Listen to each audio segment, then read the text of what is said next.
Está iniciando, já está gravando. Então, uma boa tarde a todas e todos.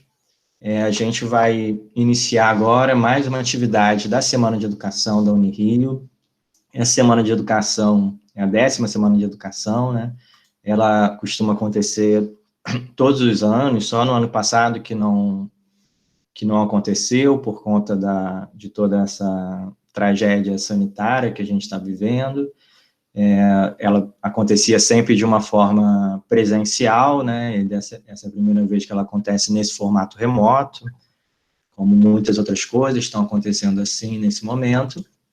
E é uma semana onde a gente tem a oportunidade de trocar mais, né, sobre as pesquisas, os projetos de extensão, enfim, sair um pouco do ambiente da sala de aula e poder conhecer mais o que está acontecendo na universidade. E é dentro dessa perspectiva que nós propomos esse painel. É um painel temático, né? Escolas charters, vouchers educacionais, compreendendo e opondo-se a propostas de privatização da educação brasileira.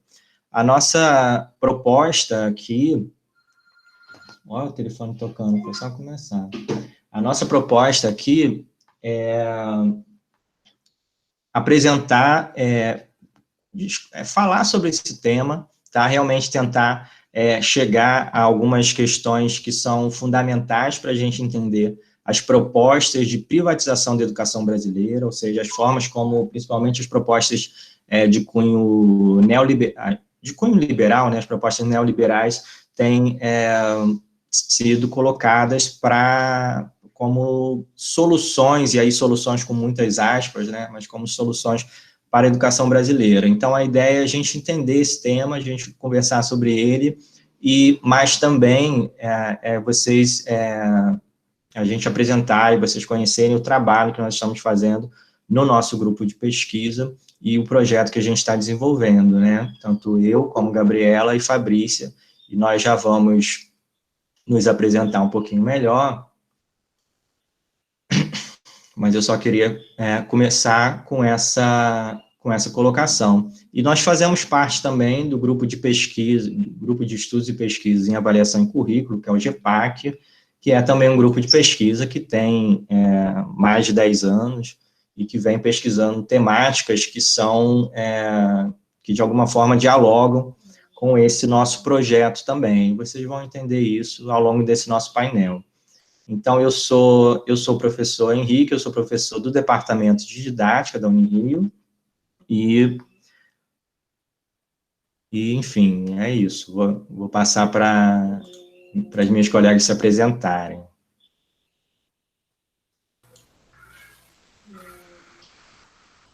Eu sou a Fabrícia, eu sou aluna do Polo CEDERJ de Miguel Pereira, então, né, da licenciatura em Pedagogia na modalidade à distância, e eu estou no 4º período. Oi, gente, boa tarde, eu sou a Gabriela, eu sou aluna de Pedagogia Presencial, estou no 6º período, e assim como a Fabrícia, sou bolsista de iniciação científica do projeto com o Henrique.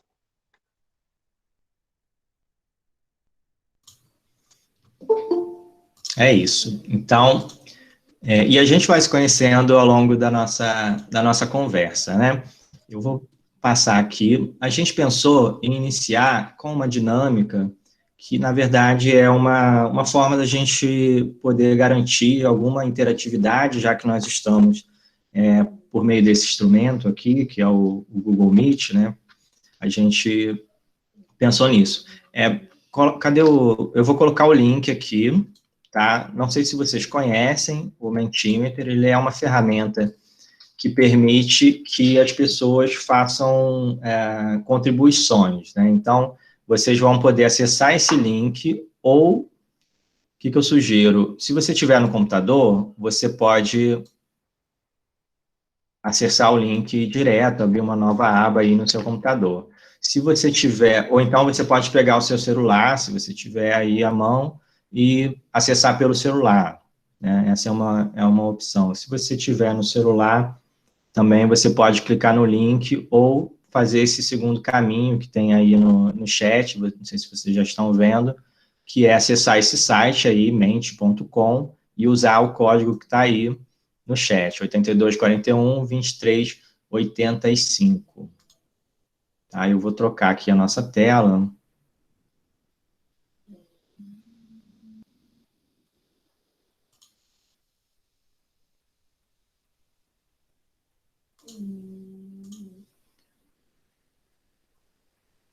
Não mudou não, Gabriela? Agora foi. Agora foi, né?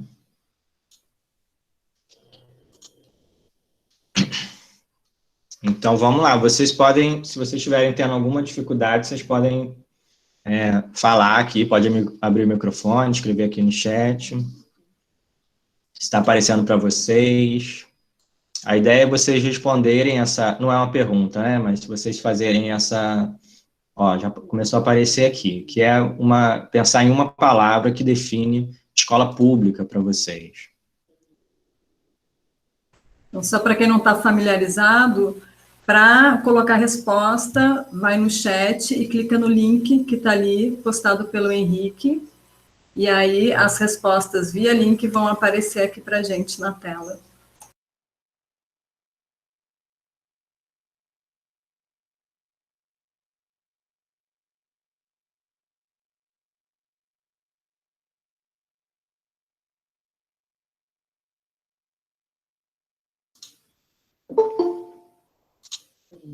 Muito bom. 7 pessoas já conseguiram contribuir. Vocês podem contribuir mais de uma vez também, se acharem necessário, tá?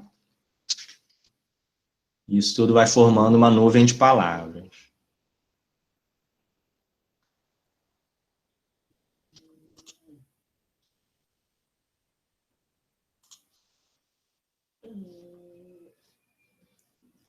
E aí, Gabriela, Fabrício, o que está aparecendo aí? Destaque para resiliente, para desafio. E Social, né? Legal. sucateada, de graça, inclusiva, acessibilidade, potente. A Claudineia escreveu, mas ela escreveu no chat. Direito, laica e obrigação. Desinteresse.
Eu estou falando com o microfone fechado aqui, vocês não estavam me ouvindo, né? Eu falei que a gente já tem uma boa amostra, né? Vamos passar aqui para o segundo, que é agora uma palavra que define a escola particular. Se vocês acharem que é a mesma palavra, pode ser também, tá? Não precisa necessariamente ser uma oposição, não.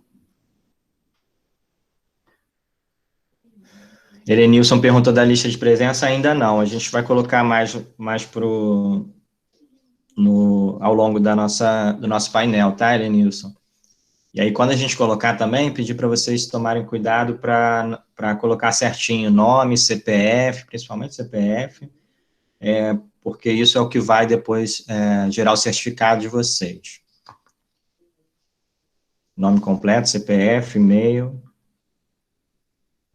Tranquilo. A gente começou agora há pouco. Bom.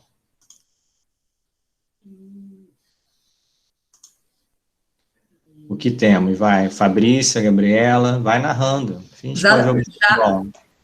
Já surgiu a nossa palavra-chave ali, né? Elitista. Qualidade, alguém já colocou lá. Centralizadora, separatista. Tudo. Aí, agora qualidade empresarial. Branca. Acesso. Competitiva. Difícil. Tá rolando a dinâmica, André. Pode entrar. Eu acho que eu vou botar de novo o link, né? Porque quem entra depois não consegue ver o link. Espera aí.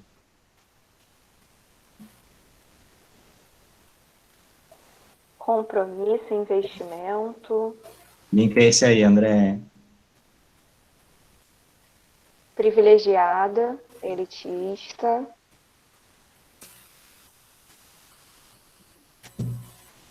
Separatista. Para poucos. Clientelista. Complicada. Padronizada. Conteúdo. Agora a metodologia. Encontrei que tinha a ver com.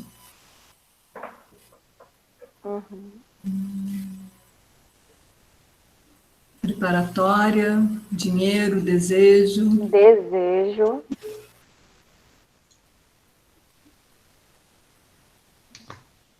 Sem acesso. Bacana. Quem quiser ainda contribuir, está aberta. Bem legal. Tá? Mas eu acho que a gente já tem uma boa amostra aqui depois, também. Depois a gente esse resultado vai ficar salvo num PDF. Mas, e aí, o que vocês acham? Como é que a gente pode começar a nossa conversa a partir dessa dinâmica? O que vocês acham que essa nuvem de palavra diz para a gente?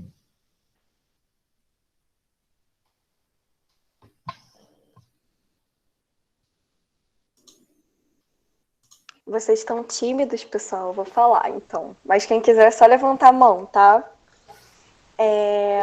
Eu acho que uma coisa que ficou muito... a Milena está falando aqui no chat, as diferenças, né? Realmente, o que vem à nossa mente, pensando em escola pública e escola particular, são realidades completamente diferentes. E isso se refletiu aqui nos mapas, né? Nas nuvens de palavra. Eu diria que não só diferentes, mas alguns conceitos indicando oposição.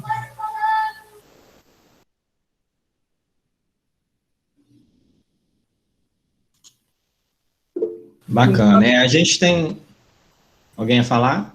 Não, que eu ia dizer que a palavra de destaque na escola pública ficou sendo resiliente, e na escola particular foi qualidade. Isso é significativo e tem tudo a ver com o que a gente vai debater hoje.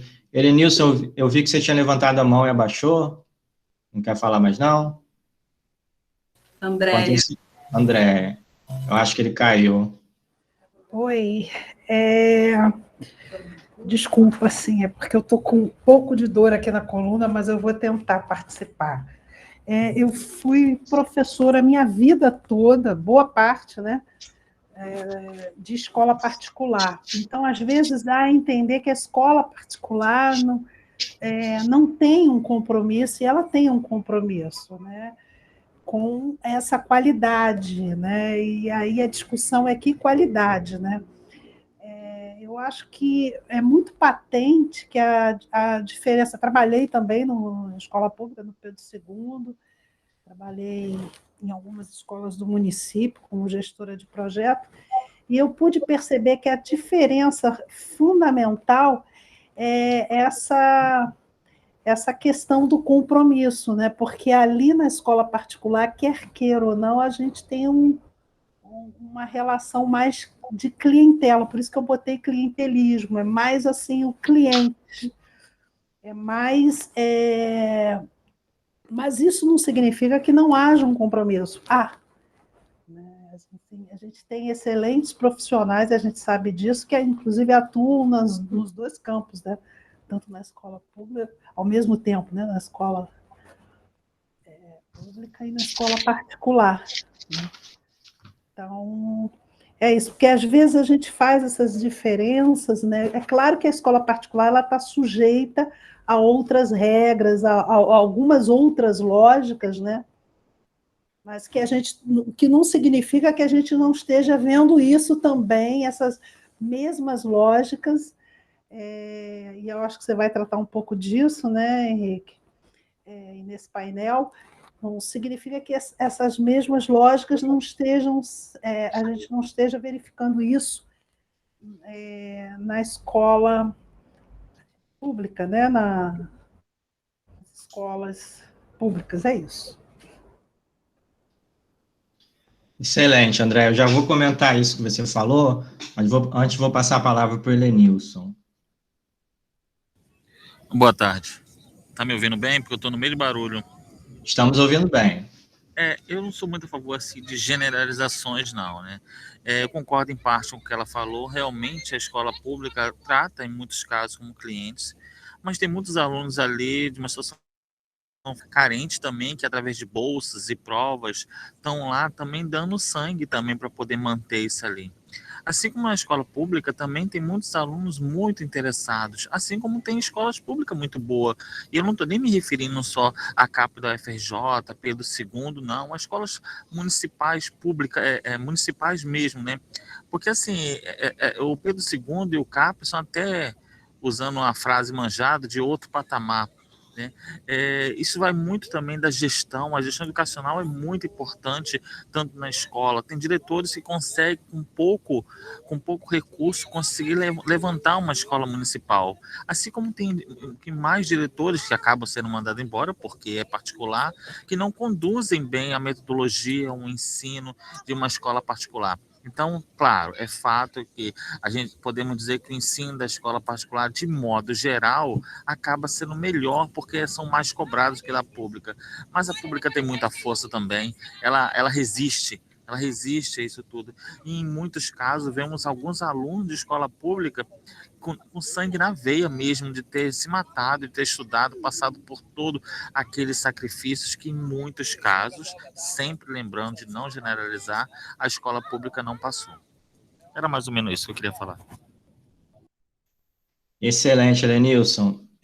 Eu acho que tanto você como a Andréa Tubes trouxeram coisas muito interessantes para a gente poder refletir aqui. Porque, olha, quando a gente olha para essas duas nuvens de palavras, a gente realmente vê algum tipo de, pelo menos assim, por alto, a gente vê algum tipo de oposição aqui, né? Uma escola particular é uma coisa, a escola pública é outra. Isso é normal até pela forma como nós conduzimos essa dinâmica, né? Que de alguma forma talvez tenha levado vocês a ter que se posicionar de uma forma mais dualista, né? A escola particular é uma, a pública é outra, mas de fato o que a gente sabe é que não existe a escola particular e a escola pública, né? A gente está falando de uma diversidade de instituições, inclusive dentro de cada instituição também tem uma diversidade ali de pessoas, né, com seus compromissos, com a sua formação, com a sua diversidade, com os seus valores, crenças, enfim. Então, de fato, essa oposição que a gente está colocando aqui é justamente para a gente poder problematizar, porque vocês vão ver, quando a gente entrar no assunto aqui, que é o nosso assunto de pesquisa, vocês vão ver que essas questões do público e do privado, elas são colocadas, por exemplo, nos jornais, que é um objeto de estudo que a gente tem se debruçado, né? As expressões dessas propostas liberais de educação nesses jornais, e vocês vão ver que as coisas são colocadas assim mesmo, de forma generalizada, como o Helenilson falou, que a gente não pode generalizar, e de fato não pode, a gente precisa tratar essas questões de uma forma muito mais profunda e muito mais complexa. Então, isso já tira da gente, eu acho que a gente já pode, a partir dessa nossa conversa inicial, perceber que não é possível, então, a gente atribuir a qualidade a uma escola ou a falta de qualidade a outra escola simplesmente pelo fato de uma ser pública ou outra ser privada. Porém, é isso que a gente tem encontrado nas nossas pesquisas, né? Quando a gente vê justamente os argumentos em defesa dessas escolas charters e desses vouchers educacionais, que é o que a gente tem estudado, e se você ainda não sabe o que são escolas charters ou vouchers, não se preocupe que a gente já vai explicar. Deixa eu voltar aqui para a outra guia. A gente tinha uma outra provocação, que é essa pergunta aqui, né, se a escola privada ela é melhor do que a escola pública. Assim, se alguém quiser levantar a mão para responder, tudo bem. Daqui a pouco eu vou ler o que o Elenilson colocou aqui. Mas, de fato, o que a gente quer propor aqui é justamente essa reflexão, porque a escola, no senso comum, e isso vai se expressar também na nossa pesquisa, nos jornais, nos documentos que a gente tem analisado, essa ideia de que o privado é melhor do que o público, essa é uma ideia muito, muito presente, né? E, na verdade, o problema está na forma como se faz essa pergunta, né? Porque a gente sabe que as escolas privadas, elas são identificadas com essa ideia de qualidade, e isso apareceu, inclusive, aqui na nuvem de palavras de vocês, mas elas são identificadas com essa ideia de qualidade a partir de uma perspectiva que é a perspectiva, por exemplo, do desempenho, né, a perspectiva ali da competitividade, que apareceu também aí na nuvem de palavras. Então, e de fato, a gente precisa se perguntar, e isso vai ser uma questão central para o nosso debate aqui, se o fato de uma escola ter uma gestão privada, ou o fato dela ser uma escola privada, faz com que ela tenha uma qualidade superior, por exemplo, para poder lidar com os problemas, com as questões, com o compromisso que uma escola pública precisa ter. Porque uma coisa é você falar que uma escola, que a escola X, uma escola privada, ela tem um desempenho melhor do que a outra no Enem, isso é uma coisa. Agora, isso não significa que basta, então, a gente privatizar tudo e que os nossos problemas estão resolvidos, né? Porque é justamente disso que a gente está falando, da gente buscar sempre uma visão muito mais complexa dessa questão, e entendendo que não se trata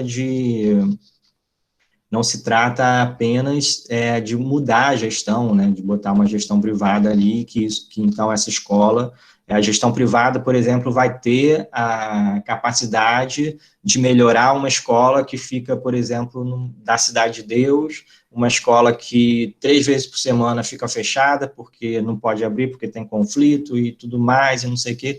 Quer dizer, essas escolas privadas, elas teriam essa capacidade de lidar com os problemas que as escolas públicas lidam diariamente, né? São essas questões que a gente precisa colocar e que elas são tratadas no senso comum de uma forma muito superficial, e as nossas pesquisas têm buscado analisar e desnudar justamente essas questões, essas e outras questões, né? Eu vou passar um pouco aqui,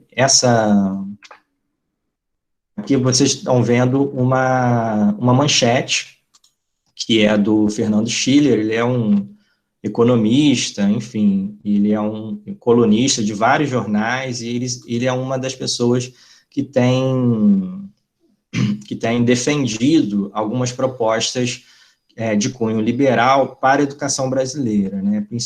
Inclusive a questão das escolas charters e dos vouchers também, né? E nessa reportagem aqui, que é uma reportagem de 2019, que foi publicada na Folha de São Paulo, ele defende essa ideia de escolas melhores para os mais pobres. Então, aqui está justamente essa generalização e essa oposição entre o público e o privado, identificando o público com a escola ruim, a escola do pobre, e o privado como a escola do rico, e assim a escola melhor, né? Isso está presente nos documentos que a gente tem analisado, isso está presente no senso comum, nesses discursos que a gente tem contato, né?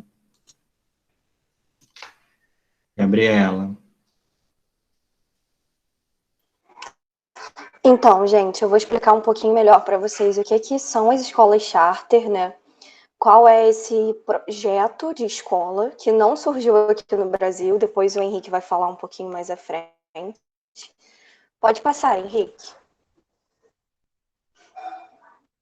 Foi. Então, resumidamente, as escolas charter, elas são escolas públicas comuns, só que são direcionadas, são geridas, né, por instituições privadas. E essa gestão pode ser parcial ou total, dependendo aí da situação que a gente for analisar. Pode passar. Então, a proposta da escola charter traz essa ideia de que o privado é sempre melhor do que o público.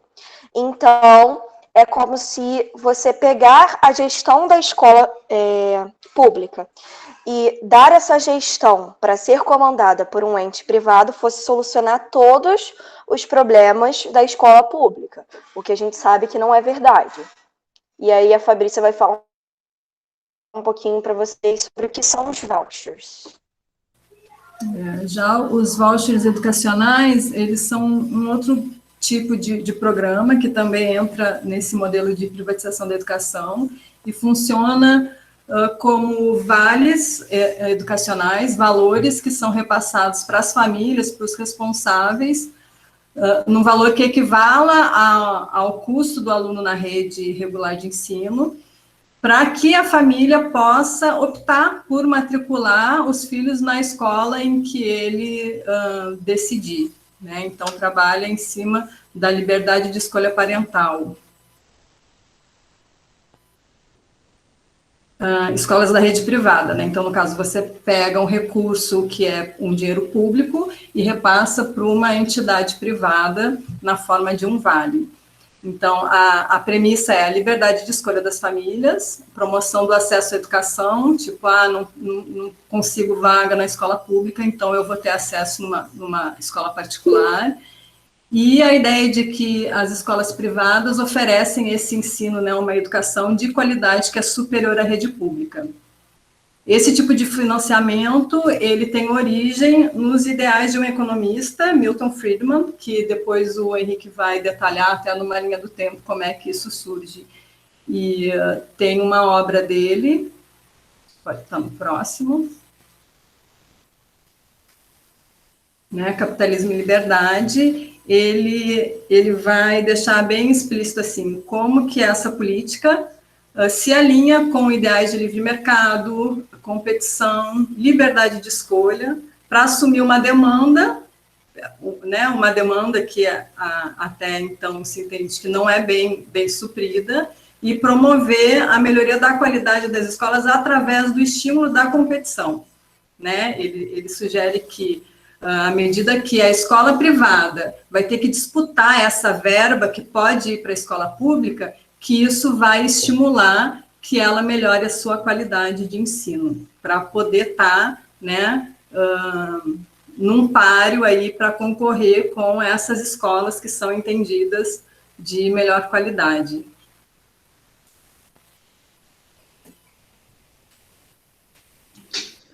Bom, então... Henrique, antes de você começar, antes de você continuar, posso fazer um comentário muito rapidinho? Claro. Essa lógica, né, que a Fabrícia comentou, se você puder voltar um slide, eu agradeço.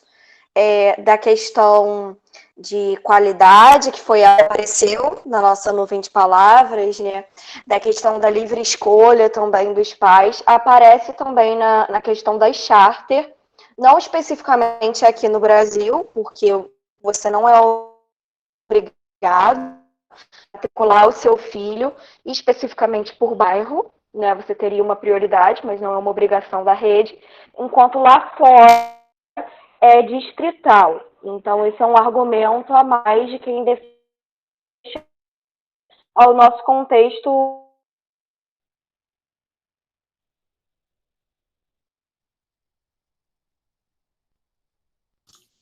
Fabrícia?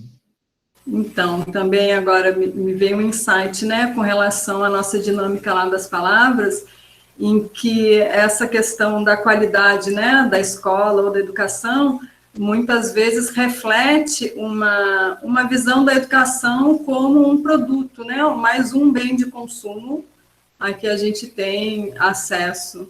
Então, não se aborda muitas vezes a função, o propósito, né, a qualidade em termos de sua função social e o propósito que ela tem, para além de ser, né, um produto, né, como a Andrea falou, né, essa questão da clientela vem muito forte, e mesmo na rede pública, quando a gente pensa, né, que a escola não é gratuita, porque nós pagamos por ela, né, então eu pago e eu quero um serviço bem prestado, né, mas esse bem, o que é, né, um bom serviço, essa que é a grande discussão que tem que ser feita. Sim, essa é a grande discussão que tem que ser feita, porque essas correntes que defendem esse tipo de proposta, elas realmente tentam, no bojo dessa ideia do livre mercado, da competição, da liberdade de escolha, elas tentam substituir a concepções que seriam concepções democráticas, coletivas, do bem comum, substituir isso por objetivos que são objetivos pessoais, né, que estão relacionados, por exemplo, com o desempenho nas avaliações em larga escala e tudo mais. Então, essa transposição do que seria uma escola de qualidade, que deixa de ser aquela escola de qualidade, da qualidade social, aquela escola que ela é reconhecida pela comunidade escolar, porque eu estudei nessa escola, eu gostava da escola, então quero que meus filhos também estudem, não sei o que, sabe? Aquela escola que tinha uma outra, que tinha uma outra concepção, né, outros critérios para definir quais eram as boas ou as escolas ruins, isso tudo vai sendo transportado para uma ideia de objetivação do ensino, né, objetivação da qualidade da escola, ou seja, você transformar todos esses fatores que são fatores muito mais interessantes, que estão ali no dia a dia, que tem a ver com as necessidades das pessoas, da comunidade escolar, da forma como elas se relacionam com a escola, se transformar tudo isso em um índice, né, como o IDEB, só para citar um exemplo, mas transformar isso em índices mais objetivos. A Maria Emília fez um comentário muito bom aqui, que ela pergunta se é tipo as OS, né, que a gente tem na saúde, e é exatamente isso, né, então, essa ideia da OS na saúde seria o equivalente às charters na educação, tá, e o voucher, não sei se vocês acompanharam, mas recentemente, o ministro da Economia, ele defendeu uma ideia, assim, de vouchers também para o SUS, né, então, perceba o seguinte, e a gente vai falando sobre isso hoje no painel, né? Mas percebam que nessa lógica, a partir ali, como a Fabrícia citou, né, da proposta do economista Milton Friedman e tudo mais, essa lógica, o ideal liberal é o voucher, é o vale, né? É tirar a gestão da educação da mão do público, tirar a educação da mão do público e você somente distribuir ali um vale e essa pessoa poder escolher, isso no mundo ideal, né? Essa pessoa poder escolher a escola que ela quer. A gente sabe que não é assim, né? Até porque, por mais que se atribua a qualidade da eficiência à escola privada, com o que se gasta numa escola pública, dificilmente você consegue financiar uma escola privada dessas aí que são consideradas de qualidade, né? Então, não dá para você pegar os R$250 que você gasta numa escola pública por aluno e levar isso e dar um vale de R$250 para os pais, para as famílias poderem escolher uma escola privada. A gente sabe que isso não é possível, né? E o que tem causado esse tipo de política é justamente mais desigualdade. Por quê? Porque você dá esse vale e quem usa esse vale é justamente quem tem dinheiro para poder complementar e pagar o restante da mensalidade da escola particular, né? Mas eu nem entrar nesse assunto, mas eu achei interessante que a Maria Emília falou, para exemplificar como o ideal para o liberal é esse voucher, né? O meio do caminho são as escolas charters. Então, está aí o exemplo, inclusive, do Paulo Guedes, que acabou de defender essa ideia de... Ele está defendendo voucher, eles estão defendendo e tentando implementar voucher ali na educação infantil, com um esquema ali do Bolsa Família e tudo mais, mas ele também falou recentemente essa ideia do voucher no SUS, né, como se fosse possível você pegar o voucher do governo e ir lá no, sei lá, no Copa-Dó, no Sírio-Libanês, lá em São Paulo, enfim, a gente sabe que não é por ali, né, não é por aí, não é isso que permite que as pessoas possam, por exemplo, escolher em qual hospital elas serão tratadas, isso no mundo real não é assim. Mas olha só, a gente pensou, já definido o que são essas escolas charters, o que são os vouchers educacionais, ou os vales, a gente pensou em continuar essa conversa falando de alguns fundamentos, né, de alguns aspectos que estão no cerne dessas questões, dessas propostas. E aí, para falar sobre isso, eu pensei em trazer para vocês aqui alguns desses mitos, porque vocês vão ver que a gente está falando de propostas que elas têm pouco, como eu posso dizer, essas propostas elas têm pouco embasamento teórico, por exemplo, e até pouco embasamento na realidade. Então, elas vão sendo apresentadas como revolucionárias, inovadoras, como se elas tivessem dado muito certo em outros contextos, mas na prática, quando a gente vai ver, quando a gente vai pesquisar, a gente vê que não é bem assim, que essas soluções, elas não funcionaram em outros lugares, tá? E o Renan está colocando aqui uma outra questão com relação ao ministro da Economia, né, apoiando a privatização, enquanto a irmã tem investimentos no setor. Isso aí vai até entrar numa questão de patrimonialismo que eu vou tratar daqui a pouco.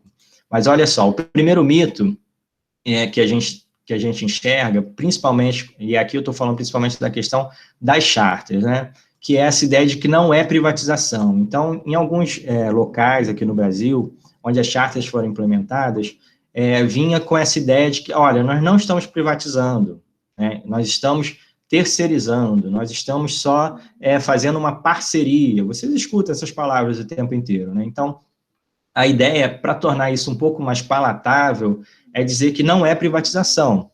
Então, desse ponto de vista, privatização é apenas se o governo pegar e vender a escola. Se ele pega e vende a escola para uma rede privada, isso é privatização. As outras ferramentas não são privatização. E a gente sabe que não é por aí.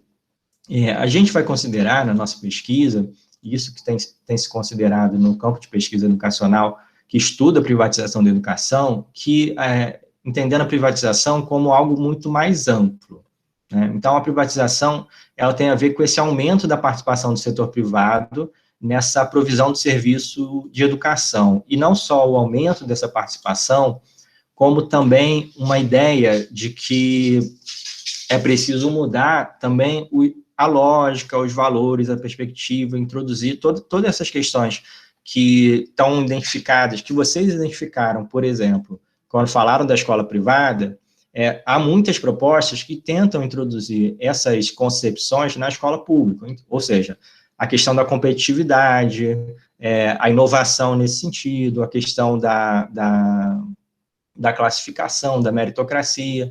Então, é disso que a gente está falando, né? Quando a gente fala de privatização, a gente precisa ampliar esse leque. Então, só para citar um exemplo, tem o sociólogo inglês, o Stephen Ball, ele vai falar da privatização endógena e exógena. A endógena, ela começar pela exógena, né? A exógena tem a ver com isso aí que a gente estava falando até agora, com os vales, com as charters, que são ideias de privatização que vêm de fora para dentro, né? São formas de você transferir recursos que são públicos para o setor privado. Mesmo que esse setor privado seja sem fins lucrativos, isso para a gente não faz diferença, né? Continua sendo o setor privado e continua estando dentro de uma outra lógica. E a privatização endógena já é essa que a gente estava falando agora há pouco, que tem a ver com os valores, as concepções, então é transformar aquilo que que tem de fundamental na escola pública, por exemplo, da formação para a cidadania, da formação crítica, da formação de uma formação mais social, de qualidade social, transformar isso, transformar os objetivos da escola em outros, né? Ou seja, objetivos relacionados a classificação, a meritocracia, objetivos relacionados à a outras formas, principalmente identificadas com esses mecanismos de, enfim, de gestão gerencial, que é dessa gestão da empresa privada, porque tudo isso está sempre dentro dessa perspectiva e desse discurso que alega que as ferramentas de gestão da empresa privada seriam a grande solução para as empresas públicas, né? Então, essa foto que vocês estão vendo aí foi justamente um protesto de estudantes lá de Goiás, estudantes do ensino médio, contra um programa de escolas charters, que tentaram implementar lá em Goiás a partir de 2016 e que acabou sendo implementado de outra forma, não nas escolas básicas, mas nas escolas profissionais. A gente tem aqui uma foto, que ela é bem, para quem discute esse tema, é uma foto bem conhecida, foi uma campanha publicitária da Secretaria Municipal de Educação do Rio de Janeiro, e ela coloca as crianças ali numa linha de produção. Vamos conversar um pouquinho, que eu já estou com a garganta seca. O que vocês entendem? O que essa foto provoca em vocês? Alguém quer falar? O que vocês acham disso? Pode escrever também, se quiser, mas se quiser falar é até melhor. Henrique, pode falar. Acho que formando trabalhadores, né? A ideia de formar trabalhadores? Bacana. Maria levantou a mão também. Posso falar? Não, desculpa, você mesmo. Não, eu pensei que eu tinha levantado sem querer, porque eu também queria falar. Essa imagem, eu lembro muito, porque ela me remete àquele filme Tempos Modernos, né? Eu acho que é Tempos Modernos o nome, não lembro muito bem. Mas ele me dá a sensação de que vai formar cidadãos não pensantes, nem sei se existe essa palavra, mas tipo, cidadãos que são formados só para estudar, mas cidadãos alienados, sabe? Estudantes alienados, e não estudantes que, de fato, tipo, como eu posso dizer? Que pensem, sabe, de certa forma, mas estudantes alienados, que foram criados só para estudar conteúdo e alienando o estudante. É o que eu penso assim quando olho para essa imagem. Faz todo sentido, e tem tudo a ver com o que a Cíndia falou antes também, né, dessa formação, que seria uma formação para o trabalho, mas não é, porque assim, eu acho que a gente também não pode demonizar essa ideia de formar para o trabalho, porque o trabalho faz parte da nossa vida, né, eu estou aqui, eu estou trabalhando, e eu adoro o meu trabalho. Então, o problema não é a formação para o trabalho faz parte da vida, o problema é essa formação acrítica, e essa ideia de formar as classes populares para trabalhos subalternos, né, então essa formação para o trabalho geralmente está relacionada simplesmente ao mínimo do mínimo, ao ler, escrever e contar. Então, a escola pública, ela teria, então, que focar ali no ler, escrever e contar, na língua portuguesa, na matemática, em alguns casos ali na ciência, mas enquanto as escolas de elite estão fazendo excursões para o Louvre, estão ampliando, enfim, essas perspectivas de outras formas, né, e a gente vive, né, na escola pública, no nível das políticas, eu sei que na prática não é necessariamente assim, mas no nível das políticas, a gente vive pressões para o que a gente chama de estreitamento curricular, ou seja, para entender o currículo cada vez mais vinculado a essas questões que eu acabei de falar, e essa imagem ela vai demonstrando essa linha de produção dessa forma, né, como se fosse mesmo uma fábrica, e como se fosse possível ali, como falou Paulo Freire, né, como se fosse possível depositar em cada um daqueles ali o conhecimento. Maria Emília, pode falar. Estou chocada com essa imagem, eu não conhecia essa propaganda. E eu acho que aí não... Ele já... Não é nem escondido isso, nossa linha de produção. E linha de produção é uma ideia de fábrica, né? E aí tudo bem eles falarem fábrica, a gente fala de quando você está falando nos prédios, na construção dos prédios, né? Mas não na formação de seres humanos. E eu não tinha visto essa propaganda, é horrível.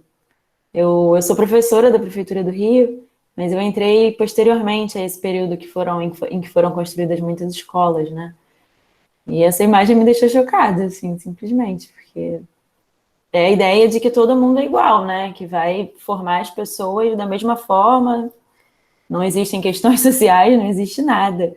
E não só está escrito na linha de produção, fábricas, como as crianças estão colocadas em cima de uma roldana, de uma indústria, como se fosse tudo igual para todo mundo. Horrível. Não, e é impressionante, porque, assim, só para dar um contexto, né, de fato aqui, esse projeto, né, de Fábrica de Escolas de Amanhã, está falando, como a Maria citou, está falando da construção de escolas, tá? E aí, sejamos justos. Só que mesmo assim, né, se a gente para pensar, mesmo se tratando de um projeto que está falando de construção mesmo, de prédio, de escola, colocar as crianças ali numa linha de produção, isso é muito significativo, né? Isso é significativo, isso foi uma peça publicitária, é significativo que isso tenha passado por várias pessoas, porque isso não é coisa que sai de uma cabeça só, né? Mas que isso tenha passado por várias pessoas e tenha sido, e que ninguém tenha achado nada de estranho, né? Porque, enfim, para gente que tem uma outra visão, isso choca, pelo menos desde a primeira vez que eu vi, isso aqui me chocou, né? O Lucas está com a mão levantada. Quer falar, Lucas? Só para completar um pouco, bem na linha do que a Maria falou, eu acho que talvez a propaganda se focasse, sei lá, em uma linha de produção de escolas de qualidade, aí beleza. Eu acho que focar no aluno tira um pouco do que é a escola. Eu acho que a escola é um ambiente onde as pessoas podem ser diferentes, podem evoluir, cada uma do seu jeito, e essa ideia de linha de produção está muito atrelada a um processo padronizado, um processo que o pessoal falou aí também alienado. Então, é só para completar mesmo. Eu levantei a mão lá atrás, acabou que vocês falaram o que eu estava pensando, então era só isso mesmo. Obrigado. Não, perfeito, é isso mesmo. Fabrício. Eu queria aproveitar o gancho aí da Maria, né, que ela demonstrou a reação dela foi de ficar chocada. Agora eu pergunto, como que uma peça publicitária dessas, como o Henrique falou, né, não foi pensada por uma pessoa, se ela chega a ser, né, se cogita que ela é uma boa imagem, porque ela está emparada em valores e em princípios que são muito fortes ainda na nossa sociedade. E eu vou falar de uma perspectiva agora, né, de mãe, de família, né? Quantas famílias não acham positiva essa imagem, as cadeiras bonitinhas, o uniforme limpinho, entende? Isso são significados, né, são símbolos associados a uma boa educação, a educação de qualidade, que são, né, assim, uma herança muito forte que a gente ainda carrega. Então, tem famílias que vão avaliar a escola é boa, se ela tem uma boa estrutura, né, as cadeiras são bonitinhas, né, passa essa ideia de tudo limpinho, organizadinho, de ordem, né, porque uma boa educação, uma criança bem educada, ela é obediente, ela sabe ficar em silêncio, então tem muitos valores, né, que estão por trás disso e que são validados pela sociedade, né? Eles não são totalmente impostos, mas eles encontram, né? É uma coisa que não surge, né, lá do economista que idealizou um projeto de desenvolvimento em cima da educação. Então, ao mesmo tempo que a Maria Emília ficou chocada, tem pessoas que não ficam, e por isso que se tornou uma peça publicitária, né, a ponto de ser aceito e ser considerado uma imagem positiva para a escola. E esse é um exemplo daquela privatização endógena que eu estava falando agora há pouco, que é o que faz com que as pessoas naturalizem esse tipo de questão. Talvez, em um outro contexto, nós estamos aqui na universidade, pessoas ligadas à universidade, também pessoas ligadas à educação básica, mas, assim, vocês que estão aqui, vocês vieram porque tiveram algum interesse nesse tema. Então, isso já faz com que a gente tenha um pensamento, a gente tende a ter um pensamento um pouco mais parecido. Mas, em muitos outros contextos, como a Fabrícia falou, isso é naturalizado. E por isso que esse tipo de peça publicitária acaba sendo publicada. A Cíntia está com a mão levantada e depois o Renan. Professor, eu fiquei com uma dúvida em relação a essas escolas charts.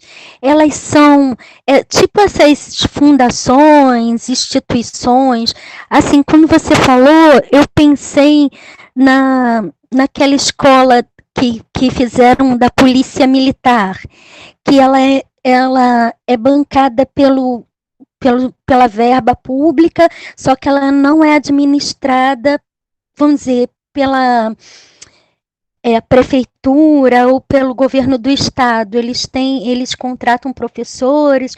É esse tipo de escola? Não é esse tipo de escola, tá? Mas tem a relação que a gente pode fazer é a seguinte: tanto as escolas charters como essas escolas militares, elas estão dentro de correntes que pregam que é preciso uma. Agora que eu vi que você queria responder, Gabriela, já vou passar para você. Estão dentro dessas correntes que acham, que pregam que os caminhos para a educação estão fora da gestão pública. Então, as escolas charter vão propor a gestão privada para resolver os problemas da educação pública. E a escola militar vai propor justamente esse código militar, disciplina, papapá, essa coisa toda, para resolver os nossos problemas. A questão é que essas escolas militares também, elas não conseguem nem ser, elas custam muito mais caro do que as outras, né? Isso é só um dos problemas, porque os problemas são muitos, mas não é a mesma coisa. Gabriela queria responder, eu não sei se eu já falei tudo que você queria falar, mas pode falar. Eu vou deixar o vídeo desligado, porque eu estou travando um pouquinho. Mas é mais ou menos nessa linha que o Henrique falou mesmo. Acho que a Cíntia estava se referindo às escolas cívico-militares, né? As escolas charter, Isso. Cíntia, elas são... As escolas charter, elas são escolas públicas mesmo, escolas públicas normais, que são, como posso dizer, é como se empresas privadas fizessem um investimento ali naquela escola para que pudessem gerenciar essa escola. Então, assim, é uma ideia de gerenciamento, substituindo a ideia que a gente tem de gestão escolar, né? Para quem já fez aí a disciplina de gestão escolar, sabe do que eu estou falando, que é algo bem mais amplo e foge só da questão da administração, né? Porque a escola não é uma empresa. Então, é mais ou menos nessa linha, Cíntia. São empresas, podem ser com ou sem fins lucrativos, que vão administrar aquelas escolas. E aí pode ser uma administração total ou uma administração parcial. Deu para tirar sua dúvida? Deu sim. Agora que eu lembrei, eu fiz um link de do que acontece com as OS, no caso, que administram os hospitais, e do que está acontecendo com as penitenciárias também. Tem um monte de penitenciária pública com administração privada. Exatamente, é nessa linha mesmo. E não dá muito certo isso, não. Obrigada. A gente vai falar um pouquinho mais para frente sobre questão de resultados. Mas obrigada, Cíntia, nessa linha aí mesmo. Obrigada a vocês. É isso, é a privatização da gestão da escola pública, né? Da mesma forma como tem sido feito em outras áreas. Eu vou passar a palavra para o Renan, que está com a mão levantada, mas antes disso, eu quero só ler algumas contribuições que vocês fizeram aqui no chat, que deixa eu ver aqui, agora eu perdi, a Raquel falou da questão da padronização, né, quando a gente perguntou sobre sobre essa linha de produção que vocês estão vendo. O próprio Renan falou dessa questão da educação alienante, que está relacionado também com o comentário da Raquel, a educação sem pensamento crítico, como a Rafaela colocou, enfim. E, desculpa, Renan, vou passar a palavra para você. Oi, boa tarde. Dá para me ouvir? Estamos ouvindo. Tá. Quando eu fiquei olhando essa imagem, várias criancinhas sentadas uma atrás da outra, me vem na cabeça algo, qual é o objetivo, né? Porque na época do Eduardo Paes, quando surgiu milhares de escolas, sempre, em qualquer peça publicitária da reeleição dele, agora, nessa última campanha, ele gostava de frisar que nós fizemos milhares de escolas, nós contratamos não sei quantos professores, e o que acaba acontecendo a gente acaba confundindo educação com índices. E sempre me vem na cabeça um cachorro, mas eu não gosto de comparar um aluno a um cachorro. Por quê? A gente pode ensinar para um cachorro que, se você falar senta, ele vai sentar e você vai dar uma comida. E ele vai aprender aquilo. E ele não vai questionar aquilo por trás, porque ele sabe que toda vez que ele sentar, ele ganha comida e ele fica feliz. E acaba que a gente está tratando, em alguns momentos, os alunos assim. Se você tirar um 10 numa prova, numa avaliação, independente se você entende ou não aquilo que você está fazendo. Se você tirar 10, tá bom, é perfeito, é isso que você quer. E se você tirar uma nota abaixo, mas que você começa a pensar, tá, então por que eu estou fazendo isso? Acaba que não é bom, porque você não rendeu. Acaba que a gente está tratando, em muitos momentos, a educação só como números esporádicos. E a gente fazendo aqui agora, todo mundo junto, cada um pode dar um número para si mesmo. Eu posso dar 10 para mim, 5 para o fulano, 5 para o fulano. Isso não significa nada no fim do dia. Porque acaba que se a gente não começar a refletir o que a gente está fazendo, o que a gente está pensando, não é nada, não significa nada. A gente só aprendeu e depois vai esquecer. Eu sempre lembro, né, porque eu sou estudante, eu me formei no ensino médio, agora estou entrando na graduação, e eu sempre penso no que eu aprendi no meu ensino médio. E as matérias que eu fui, em teoria, obrigado a fazer, que eu tinha que passar, eu não me lembro de nada, absolutamente nada. Eu me formei não tem um mês. Não. Tem 1 mês e 5 dias que eu me formei. Eu não me lembro de nada. Se você me montar para fazer uma conta agora, no Enem eu até fui bem. Agora, só com a calculadora na mão. E as coisas que eu realmente me esforcei, eu consigo me lembrar precisamente o que eu estudei. Então acaba que a gente precisa começar a colocar a educação, tirar um pouco dessa parte de formar, criar, e esse vocabulário ligado à fábrica, e começar a colocar a educação no lugar de pensamento. O que é educação? O que a gente tem na mão agora? Por que a gente está fazendo isso? Porque senão, 10, 20, 30 anos, 40 anos, a gente vai acabar vendo um monte de gente fazendo coisas que elas não sabem por que elas fazem, mas elas fazem. E aí? Excelente, Renan. Você quer comentar essa fala do Renan, Fabrício? Eu achei interessante, porque eu estava olhando aqui, né, algumas anotações que eu fiz, e a questão que você tinha falado antes de objetivação e subjetivação, né, e é isso, né, a educação é algo totalmente né, subjetivo e que a gente tem qualitativo, né, em termos de subjetividades, e nesse processo de qualificação do serviço, a gente, né, trata ela como mais no sentido do desempenho, né, nessa visão bem mecânica, né, de ter um desempenho e não necessariamente uma aprendizagem. E é isso que a gente vê, né, como, né, quem está estudando a questão do fracasso escolar já passou por essa discussão, né, qual é o problema, né, na realidade? É isso, né? É um modelo de educação bancária, como a gente está vendo na imagem, em que não tem um objetivo de aprendizagem, mas sim de que as pessoas tenham desempenhos, produtividade dentro de uma engrenagem, dentro do que se espera, né, objetivamente. E aí essa é a grande questão, né? Esse que é a pedrinha no sapato aí. Exatamente. Gabriela está com a mão levantada. Quer falar, Gabriela?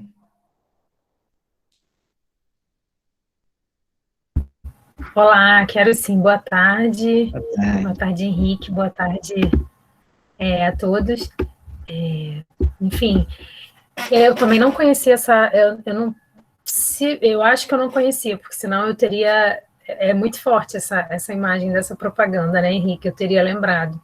Eu não sei de que ano ela não sei se do período de construção das escolas do amanhã. Realmente, eu fiquei impactada, como alguns relatos aqui. Mas eu queria falar duas coisas, assim, que eu fiquei provocada com a apresentação e com as falas. Primeiro, eu fiquei curiosa de saber se você tem na sua pesquisa do quantitativo dessas escolas charters e de quantas no Rio, né? E a outra questão que eu fiquei pensando, assim, ouvindo a André, eu vi o Helenilson falando no início, e do quanto falta para a gente, né, um pertencimento do que é público. Tanto como cidadão, eu acho que isso é proposital, a gente não aprende isso, e então a gente vai entendendo como se o público não fosse nosso. Eu acho que essa falta de compreensão, ela aparece de diversas formas, né?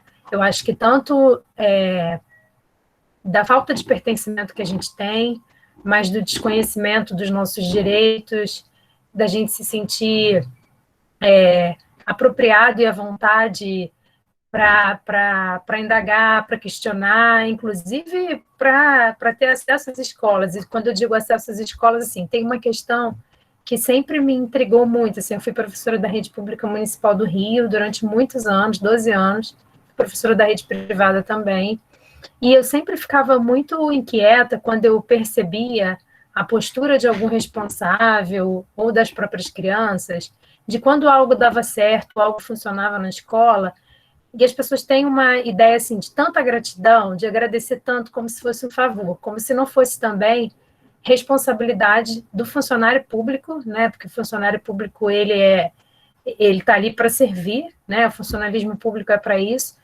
mas que eu acho que tem a ver com esse desconhecimento dos seus direitos e como a gente tem perdido esse pertencimento, eu não sei, especialmente em relação à escola, né?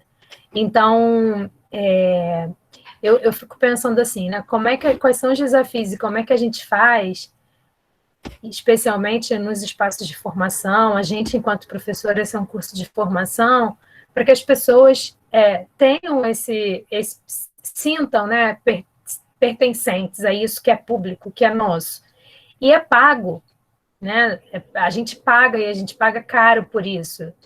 E aí eu fico pensando assim, a Andréa falou, muitos profissionais são profissionais da rede pública, da rede privada, eu concordo que a gente não pode, de forma alguma, generalizar, a gente tem muitas experiências, mas eu acho que a gente precisava conseguir conquistar um pouco mais de espaço nas instituições públicas, porque as instituições públicas são nossas.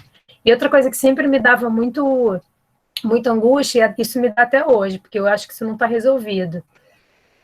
Por exemplo, você faz a inscrição para matricular seu filho numa escola da rede pública, eu estou falando do município do Rio.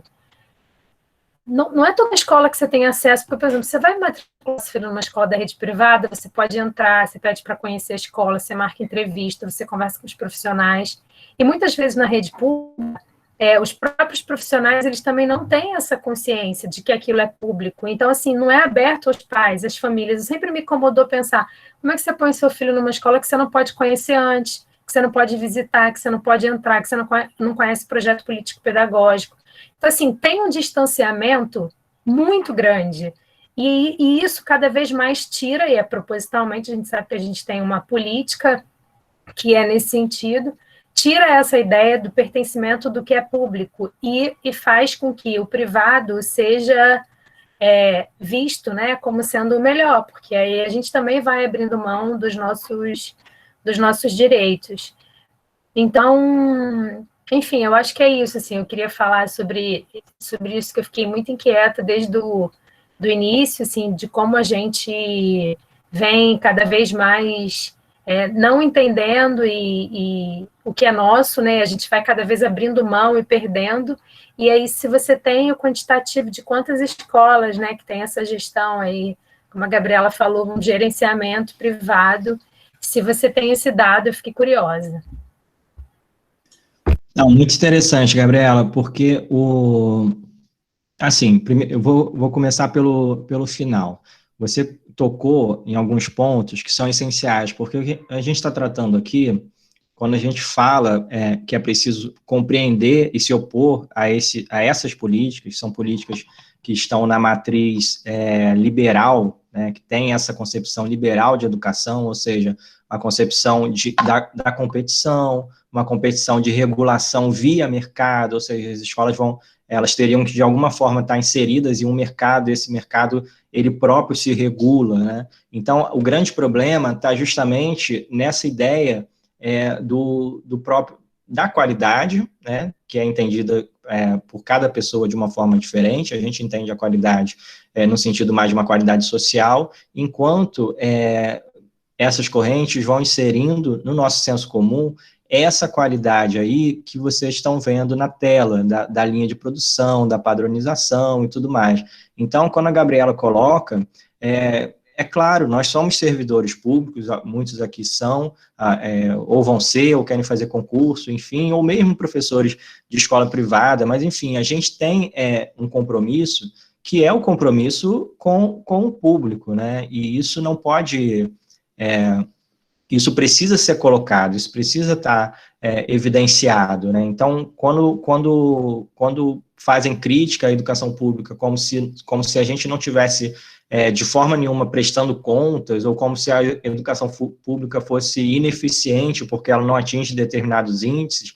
Não, a gente precisa justamente trazer essa discussão, colocar a bola no chão e falar, não, peraí, a gente não pode avaliar a educação pública a partir somente de índices, a gente tem outros critérios aqui, que são os critérios que efetivamente fazem parte das necessidades e das soluções e das questões que estão realmente presentes na educação pública. Então, quando a gente pergunta lá, a escola privada ela é melhor do que a escola pública, cara, muita gente no senso comum vai dizer que mas de fato o que a gente precisa entender é que essa escola privada, ela não necessariamente, e aí eu estou sendo bonzinho, colocando necessariamente nessa foto, mas ela não necessariamente, ela vai conseguir lidar com os problemas da escola pública, né? Ela lida com os problemas da escola privada, e a gente sabe que a educação, ela também não acontece só dentro da escola, tem fatores intraescolares e extraescolares, e geralmente os fatores extraescolares que mais interferem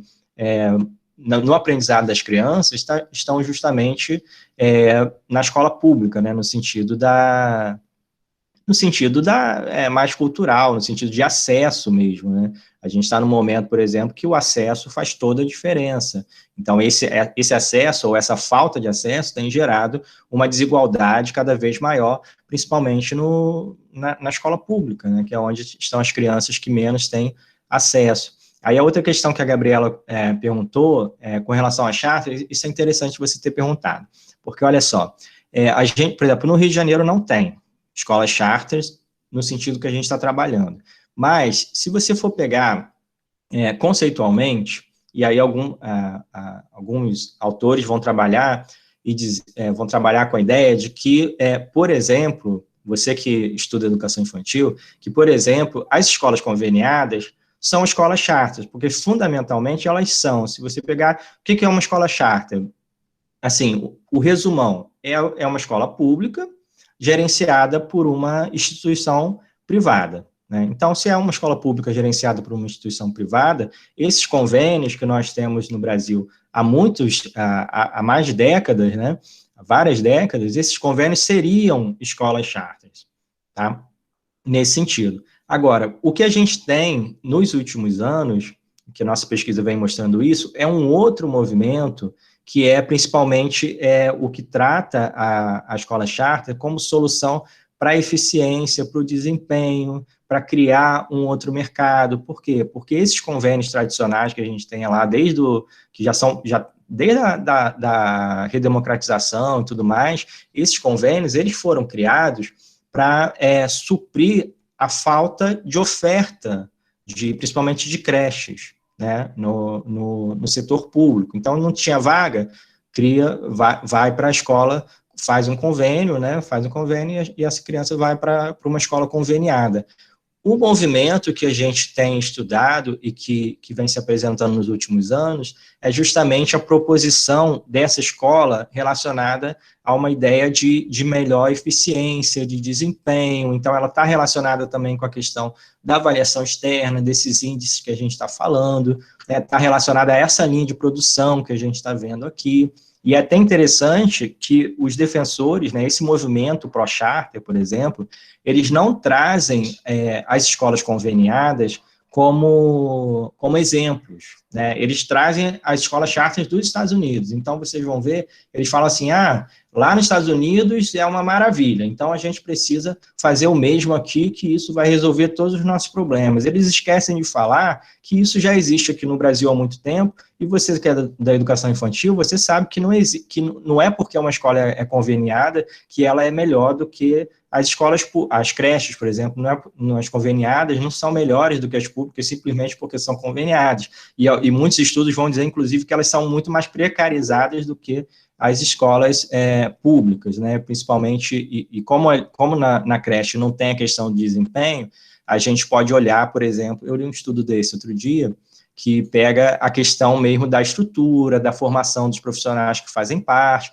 e vai mostrando como esse estudo é da rede municipal de São Paulo ou Campinas, enfim, eu posso depois passar mais detalhado, mas enfim, o resumo é esse, né, eles vão mostrando como as escolas públicas mesmo, elas têm uma estrutura muito melhor, profissionais com a formação adequada e tudo mais, ao contrário dessas creches conveniadas.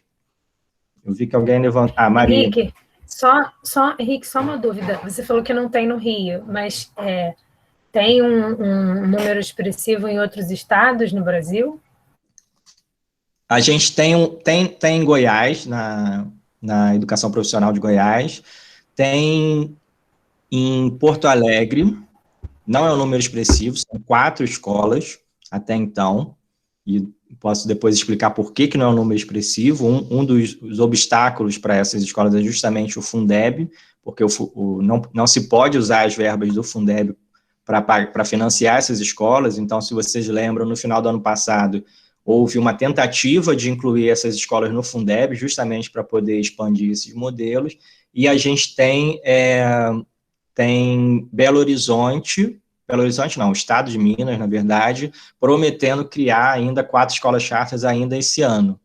Né? E fora isso, teve também um projeto lá no início dos anos 2000, em Pernambuco, que era o chamado Procentro, que durou uns 5 anos e depois acabou também, e que tem sido divulgado como as primeiras charters do Brasil e tal. Pode falar, Maria. Bom, na verdade, obrigada, Gabriela, que eu ia perguntar também a mesma coisa que você perguntou sobre o quantitativo. E, na verdade, era uma pergunta também que você acabou que meio que já respondeu. Eu ia perguntar justamente sobre o Fundeb, porque eu ia pedir para você falar mais um pouco, porque eu me lembro que ia trazer uma ampliação, né, desses convênios. Mas eu acho que meio que você já respondeu também. Não, então, isso não chegou a ser aprovado? Não. Isso aí, essa é uma questão interessante, porque existem, e é por isso que é importante a gente estudar isso, né? Existem interesses de implementar de uma forma muito mais extensiva essas escolas charters e também os vouchers, né, também na educação, mas também existem barreiras. Barreiras, por exemplo, uma delas é o Fundeb. O Fundeb, da forma como ele está hoje, como ele já era antes, né, o Fundeb antigo e o novo Fundeb, não se pode financiar essas escolas com dinheiro do Fundeb. Houve uma tentativa ali na Câmara, no início de dezembro, que eles chegaram a aprovar a inclusão dessas escolas no Fundeb. Só que depois o Senado voltou para o texto original.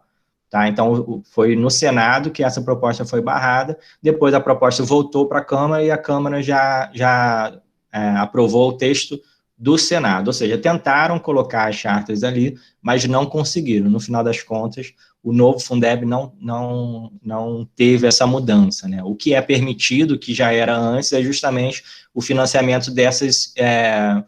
o que é permitido é o financiamento onde o poder público não oferta, ou seja, onde há o déficit de oferta. E como isso não acontece na educação, e não pode acontecer, né, na educação obrigatória, ali dos 4 aos 17 anos, isso acaba sendo mais frequente justamente nas creches, né? Por isso que a gente tem esses convênios nas creches e não tem de uma forma tão expressiva no ensino fundamental e no ensino médio. Olha só, eu estou adorando o debate. Com certeza a gente não vai manter o nosso planejamento, o que é ótimo, porque a gente está conseguindo ir conversando, né? E como é um tema também um pouco pesado, é legal que a gente possa ir conversando no meio do caminho. Essa manchete que vocês estão vendo aí, ela foi, eu sempre gosto de trazer, porque ela foi a manchete que me fez, que me causou interesse pelo tema, né? Que foi justamente, e aí tem a ver com o que a Gabriela perguntou também, né? Essa manchete, ela está falando da implementação das escolas charters em Goiás, que foi efetivamente o que eu estudei no meu doutorado. E essa foi uma tentativa de implementação, tá? Eu posso depois contar essa história de uma forma mais detalhada, aqui não vai dar tempo, mas foi uma tentativa de implementação, porque justamente esses vários obstáculos que existem hoje ainda na legislação brasileira fizeram com que o governo goiano não conseguisse implementar essas escolas lá. Tá? Então, para além do Fundeb, que, por exemplo, lá o Fundeb não seria um obstáculo intransponível. Por quê? Porque o estado de Goiás ele tem uma verba significativa para além do Fundeb. Mas a gente sabe que isso não é realidade em qualquer rede municipal estadual. Tem muitas redes que realmente dependem quase que exclusivamente das verbas do Fundeb. Essas redes já não conseguem fazer esse tipo de projeto, né? Mas lá em Goiás, eles tiveram outras resistências, né? Resistência dos sindicatos, dos professores, dos estudantes. Eu mostrei uma foto um pouquinho antes, né? Teve ocupação de escola e tudo mais, e teve uma contestação forte do Ministério Público, que enxergou no projeto de escola charter lá em Goiás um ataque a alguns princípios que estão na nossa Constituição, por exemplo, ao princípio da valorização do profissional da educação, que, se vocês forem olhar a Constituição, tanto a Constituição como a LDB, vocês vão ver que essa valorização ela está diretamente relacionada à carreira no serviço público, não é qualquer tipo de valorização. Então, eles enxergaram ali um ataque a esse princípio da valorização do profissional da educação, e efetivamente era um ataque a esse princípio. Por quê? Porque os professores seriam contratados via CLT, e não mais seriam funcionários públicos, né? Aí, vocês estão vendo aí como essa imagem, ela choca, né, também, é outra imagem que choca, porque, empresário sabe mais de gestão do que o educador, tem a ver com aquilo que a gente estava falando até agora, né, então, quer dizer, será que qualquer empresário sabe mais de gestão pública do que o educador? Será que se a gente pega sei lá, o velho da van e bota ele dentro da escola, ele vai saber resolver os problemas? Eu acho que não, né, não é bem por aí, ele só sabe usar aqueles ternos verde e amarelo. Mas olha só, e aqui tem uma outra fala, essa fala é do governador Marconi Perillo, que era o governador na época, que ele fala assim, olha, que o objetivo dessa proposta que era de entregar 30% da rede estadual de Goiás para organizações sociais, como a própria Maria tinha perguntado antes, como se faz na saúde, né? Então, pega 30% das escolas e coloca na mão de organizações sociais para fazer essa gestão. Aí ele diz, né, de uma forma muito demagógica, que isso faria que o filho do pobre pudesse estudar na escola de rico, sem precisar pagar nada. Então, está aqui também aquela ideia de que o que é privado é melhor porque sim, né, porque é o de rico, e o que é público é pior porque é o do pobre. Então, esse programa iria permitir reduzir essa desigualdade, e que a gente sabe que não é por aí. Um outro mito, e que faz parte do fundamento desse tipo de proposta, é essa ideia da burocracia, né? Então, o problema é a burocracia, o problema é sempre a burocracia. E, assim, a burocracia, ela é chata, ninguém gosta se você for pensar assim no senso comum, ninguém gosta de burocracia, só que a burocracia, ela tem uma função, né? Na organização do Estado, a burocracia tem uma função. A burocracia, por exemplo, é o que faz que um profissional seja contratado pelo concurso público, ao invés de ser indicado por quem quer ali, né, de uma forma mais pessoal. Então, isso é burocracia, o concurso público. A licitação é burocracia, né? É o que dá transparência. Então, a ideia aqui era que você tivesse uma forma de organização e da gestão escolar que, tirando a burocracia, isso faria com que essas escolas fossem escolas melhores, né? Então, é um discurso, né, que a gente também não encontra razão na realidade. Olha só, essa aqui é uma fala da secretária de Educação lá da época, Raquel Teixeira, que ela falava assim, olha, ela está se referindo aos diretores.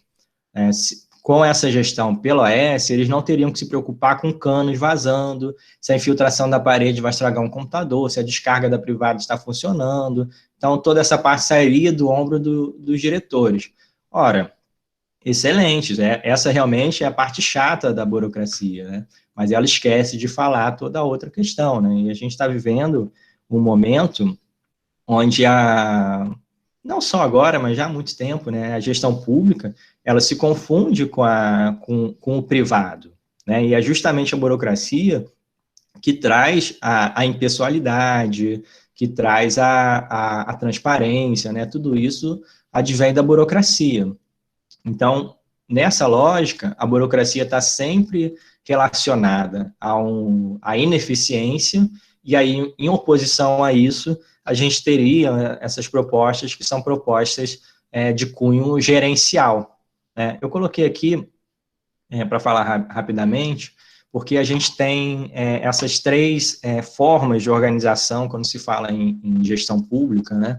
Tem essas três formas de organização: a gestão patrimonialista, o Estado patrimonialista, o Estado burocrático e esse Estado gerencial. Então, a gente tem um livro muito bom, não sei se vocês conhecem, ele é mais da perspectiva da história, que é esse aqui, ó, Sobre o Autoritarismo Brasileiro, que é um livro da Lilian Soares. É um livro, não sei se vocês conhecem, é um livro que foi bastante falado na época que foi lançado. Ele é muito interessante e ele vai contando a história, né, as raízes do autoritarismo brasileiro. E ele tem um capítulo que fala somente do patrimonialismo. E esse patrimonialismo, ele já vem desde a época ali do Império, né? A gente está falando, o patrimonialismo é justamente essa ideia do público misturado com o privado. Então, o imperador, ele não precisa o imperador faz o que quer, o imperador indica quem ele quer para a gestão pública, ele dá o título de nobreza para quem ele quer, isso tudo faz parte da lógica patrimonialista, né? E, inclusive, essa perspectiva, ela continua ao longo do tempo, né? Então, por exemplo, quando a gente vê um político dizendo que vai dar o filé mignon para o seu filho, isso é uma atitude patrimonialista. Quando a gente vê... Isso está no dia a dia, né? A famosa carteirada, ou você sabe com quem está falando, isso é patrimonialismo, né? É o uso de uma autoridade para você não precisar seguir uma regra que é pública, seguir uma lei, né? Tudo isso faz parte dessa perspectiva patrimonialista. O Estado burocrático vem em oposição a isso, como eu já tinha falado, e essas propostas que a gente está estudando, elas estão relacionadas justamente a essa organização gerencial, que seria uma solução que advém das empresas, né? Você pega as ferramentas empresariais, você pega a forma de organização empresarial e transporta isso para a gestão pública, o que é chamado de nova gestão pública, e é o que a gente vê na educação, justamente está dentro dessa lógica. E o terceiro mito seria essa ideia da competição, que a gente já falou um pouco aqui também. Então, a competição é o que faria as escolas melhores, ou seja, podendo escolher a escola, o próprio mercado faria um tipo de regulação, e aqui tem uma ideia de mercado eficiente, que não que chega aqui para a gente da educação como se isso fosse uma unanimidade lá na teoria econômica, e não é também, tá? Então, também não significa que qualquer economista acredita em Estado eficiente, isso não é verdade. Mas para a gente chega aqui como se fosse uma coisa muito simples, né? Então você coloca ali a lógica do mercado, é como se, sabe, como se as escolas fossem tá vendo aí as estrelinhas, sabe? A estrelinha do Uber, a estrelinha ali a estrelinha do iFood, sabe? É como se fosse simples assim, você avalia ali, você bota ali quantas estrelinhas são, aí no final você faz uma classificação, você, essa escola aqui é melhor, então ela merece continuar. Ah, essa aqui está no final, então essa escola aqui merece fechar e acabar, né? Essa é a regulação do mercado. E essa outra imagem que vocês estão vendo aí, essa sim é recente, eu não coloquei a data aqui, acabei cortando, mas ela é recente, sei lá, é de abril, foi de agora.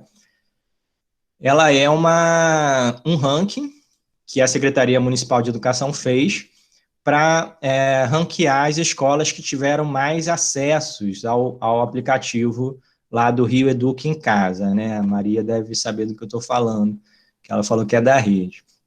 Então, por que eu trouxe? Porque, do meu ponto de vista, isso aqui expressa uma naturalização dessa meritocracia, ou seja, vocês estão vendo aqui escolas que são ranqueadas porque elas conseguiram fazer com que os seus alunos acessem o aplicativo, né? Então, isso não faz muito sentido, né? Ó, publicação de 29 de abril. Isso não faz muito sentido. Por quê? Porque o acesso das crianças ao aplicativo não necessariamente tem a ver com o trabalho da escola, né? Existem, sim, instrumentos que a escola pode lançar mão para melhorar, para ajudar, para dar suporte para as famílias poderem acessar o aplicativo, para os alunos acessarem o aplicativo e tudo mais. Ela pode lançar mão de alguns instrumentos para facilitar esse acesso, mas tem algumas coisas que realmente não tem, que a escola não consegue interferir, se a criança não tem acesso, se não tem nem um celular que rode o aplicativo, eu não estou nem criticando o aplicativo, eu acho até uma ideia bacana, não consome os dados e tudo mais, mas, assim, tem realidades e realidades, né? Então, o problema não é nem o aplicativo, agora pegar e fazer um ranking aqui, né, dessa forma, demonstra uma naturalização dessa meritocracia sem sentido, né? Gabriela tinha levantado a mão. Eu ia falar sobre a data, mas aí eu já encontrei a postagem. Eu coloquei aqui no chat para quem quiser olhar, tem uns comentários legais de educadores também lá, para a gente pensar um pouquinho. Pois é, aí fica como exemplo dessa naturalização, dessa meritocracia aí, né? Enfim, eu vou seguir aqui, só para deixar isso um pouquinho mais claro, aqui está até a linha do tempo que a Fabrícia tinha se referido mais cedo, que é o seguinte, aqui a gente tem, no contexto dos Estados Unidos, né, ali, porque são justamente as escolas charters americanas que chegam como exemplo aqui para a educação brasileira. A gente tem lá um sistema de ensino georreferenciado, então as escolas, as crianças, elas são distribuídas elas não podem estudar em qualquer escola pública, elas estudam nas escolas públicas que fazem parte ali de acordo com o CEP delas, né? Então, elas não têm escolha pelo distrito, de acordo com o local onde elas moram. Esse é o georreferenciamento. Então, isso já é uma questão diferente aqui do Brasil, né? Porque, claro, existe ali a questão da proximidade da escola e tudo mais, mas não é tão rígido como é lá nos Estados Unidos. Lá você realmente não pode, algumas crianças, alguns pais, inclusive, falsificam comprovante de residência para poder botar a criança numa outra escola e tal, é uma coisa meio assim. E aí, com esse sistema de georreferenciado, ou seja, com pouca possibilidade das famílias escolherem onde seus filhos vão estudar, a gente teve ali eles tiveram lá no fim dos anos 50, anos 60, o fim da segregação escolar. Aqui eu estou falando da segregação mesmo entre negros e brancos. Então, existiam escolas para negros e escolas para brancos. Quando acabou, né, quando foi determinado por meio da Suprema Corte Americana que não poderia mais ter essa segregação, muitas famílias, né, e alegando o direito de poder escolher as suas escolas, elas começaram a se identificar com a proposta de voucher lá do Milton Friedman, que vocês podem ver de 1955. Então, chega aqui para a gente como novidade, como inovação, mas isso está lá, existe desde 1955.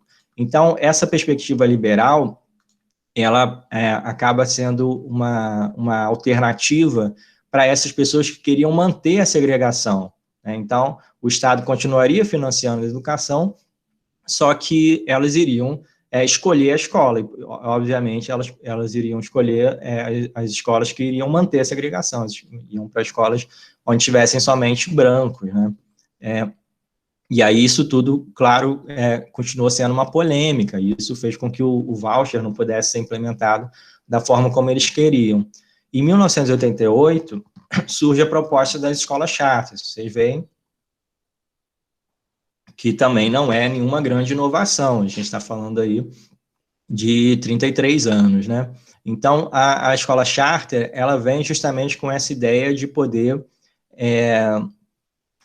primeiro, poder ter algum tipo de escolha, porque, diferente das outras escolas públicas, a escola charter não segue o georreferenciamento, e também, pedagogicamente, ela tinha justificativa de permitir a constituição de escolas livres dos regulamentos locais. Então, essas escolas, pegar Fabrício, a Gabriela, juntar e criar uma escola com um currículo próprio, que a gente quisesse, não precisaria necessariamente seguir todo o regulamento distrital, poder criar, uma escola da ponte, né, que as pessoas falam muito, ou criar qualquer tipo de escola, né, com metodologias, inovação e tudo mais. Isso poderia ser possível justamente por meio dessa proposta de escola charter. E isso faz, inclusive, com que os sindicatos da época, um dos grandes sindicatos lá dos Estados Unidos, apoiasse a ideia, né? O problema é que, ao longo dos anos, aí a escola charter foi sendo implementada, vocês estão vendo aí, e ao longo dos anos, isso não foi assim, né? Não foi assim que as coisas aconteceram. Por quê? Porque essas escolas, elas estavam vinculadas também a essa ideia de resultado.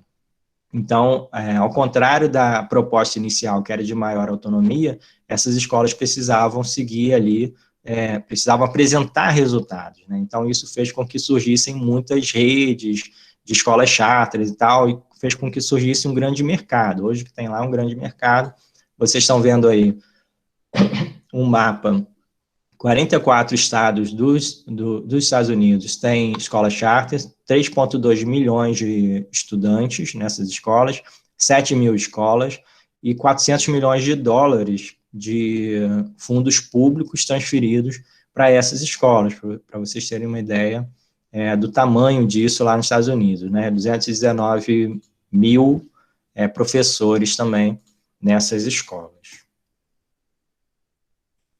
Bom, eu estou falando demais, essa parte aqui eu cheguei a falar antes, né, que era para falar um pouquinho das escolas charters no Brasil, e, enfim, a questão das escolas conveniadas, o projeto do Procentro lá em Pernambuco, Goiás, Porto Alegre, que é uma das mais recentes aí, que está implementado, pelo menos até o final do ano passado, ainda implementaram 4 escolas lá, agora mudou o governo, a gente não sabe se eles vão continuar, e Belo Horizonte, que está prometendo também, na verdade, o estado de Minas Gerais, né, que está prometendo implementar escolas charters.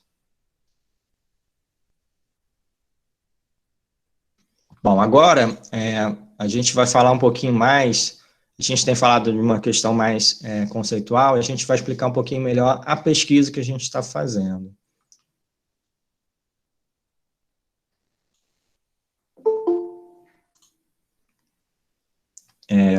Quem vai agora? Fabrícia? Isso aí, estou aqui.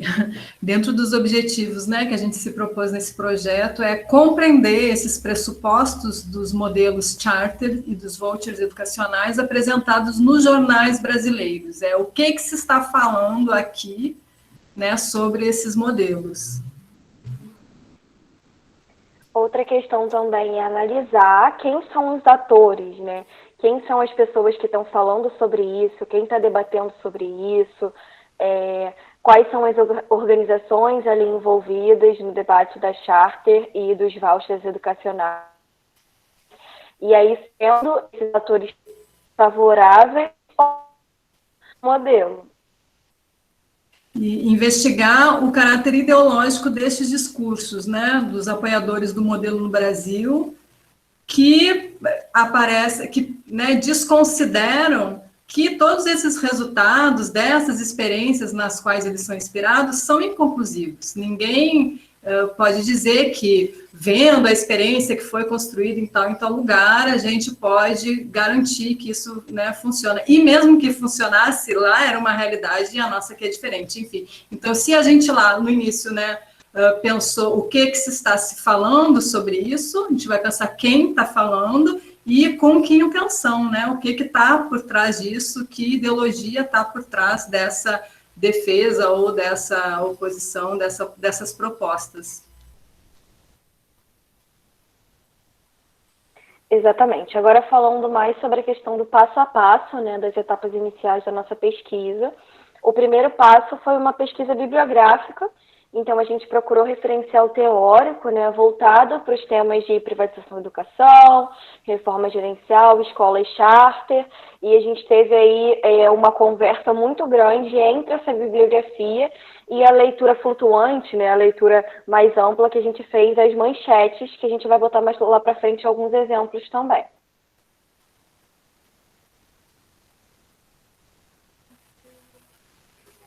Então, depois dessa pesquisa bibliográfica, a gente também incluiu o estudo da metodologia da análise de conteúdo como método que a gente iria usar de pesquisa qualitativa, né? Porque, como a gente falou antes, a pesquisa qualitativa vai abordar aspectos que não podem ser mensurados, quantificados, né? Ela aborda questões subjetivas e, por isso, a gente optou pela análise de conteúdo. Acho que depois... É isso, né, que seriam 3 fases, basicamente: a organização, a codificação e a categorização. A gente não vai detalhar muito aqui, porque a gente tem pouquinho tempo. Depois tem um mapa, que é sobre análise de conteúdo, que é o livro da Bardin, que aborda isso de uma forma, assim, super didática, e aqui não dá para enxergar muito bem, mas é isso, né, as etapas, as fases, o que a gente faz, e é muito interessante, porque eu comentei até na nossa reunião que, quando a gente começou essa coleta inicial de dados, né, a gente nem tinha uma amostra muito grande, mas a gente já começa a ficar meio perdido, né, que você está ali na prática da pesquisa, da exploração dos dados. E como é importante você sempre ter teoria e prática junto, ter esse embasamento bibliográfico, teórico, né, o que eu estou fazendo e como que eu faço isso, né, junto com a sua prática, junto com o seu fazer.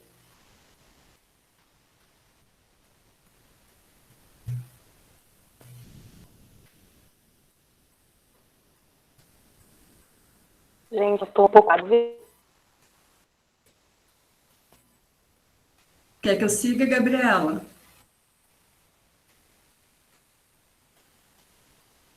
Trancamos todos? Tá vendo?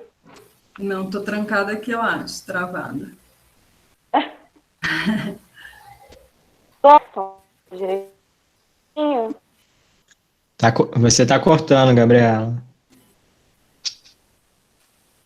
Segue você, Fabrício. Tá, então, né, o terceiro foi aqui a pesquisa exploratória nos jornais e revistas online do país. A gente delimitou mais ou menos um período de 2000 e 2021, que a gente foi sentindo, conforme a gente ia pesquisando, né, a gente foi ampliando, às vezes, o período, ampliando os jornais que a gente estava investigando, né, e a partir de dados quantitativos que a gente foi percebendo, a gente já foi trabalhando alguns recortes e criando algumas hipóteses, né, coisas que a gente já podia, a partir dessa leitura flutuante inicial, já ir percebendo e que também já foi dando um direcionamento para as nossas escolhas e para a nossa conduta aí nessa análise qualitativa daí.